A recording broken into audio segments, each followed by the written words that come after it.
महेन्द्र साई माननीयज्यूलाई के भन्न चाहन्छु भने अहिले तपाईँले चार पटक जित्नु भइसक्यो, तर अहिलेसम्म पनि मेरो गाउँको बाटोको अवस्था पनि देख्नु भएन कि हेर्नु भएन कि किन ध्यान दिनु भएन कि केही ध्यान आकर्षण तपाईँलाई केही पनि पुगेको छैन कि होइन। यहाँ हेर्नुहोस्, वृद्ध हजुरबा अहिले लट्ठी टेकेर उता बजारसम्म जानुपर्ने अवस्था छ, यता देखिराख्नु भएको छ। यो भिडियो झुटा होइन, यो यो यो के अरे एउटा हिँड्ने बाटो पनि छैन मेरो गाउँठाउँमा हिँड्ने। उता हेर्नुहोस् तपाईँले, जब 3-4 पटक लगभग यो सडक बनाउँदाखेरि समथिङ 2-4 करोड पैसा खेर गइसक्यो होला, तर एकचोटि आउँछ बजेट, त्यो बाटो बनाउँछ, फिलिङ बनाउँछ, अनि फेरि आउँछ त्यो बाटोलाई भत्काएर फेरि अनि त्यो बिचमा सडक खनेर सिँचाइ गर्ने पानी नहर लग्छन् कि के गर्छन् कि अहिले यता देखिराख्नु भएको छ दृश्य। तपाईँलाई बालेन सरकारलाई पनि म के भन्न चाहन्छु भने अहिले देश बनाउँछु बनाउँछु बनाउँछु भन्दै तिमीहरू भाषण छाड्दैछौ नि धेरै, तर यहाँ साँच्चीकै मेरो गाउँको अवस्था देखिराख्नु भयो।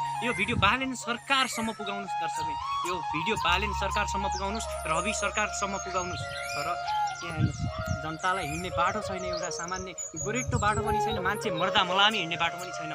दर्शकबिन तपाईँले देखिराख्नु भएको पछि विडम्बना यस्तो छ। यो वास्तविक विडम्बना चाहिँ कालीकोट जिल्ला खाडचक्र नगरपालिका वडा नम्बर 6 को विडम्बना हो।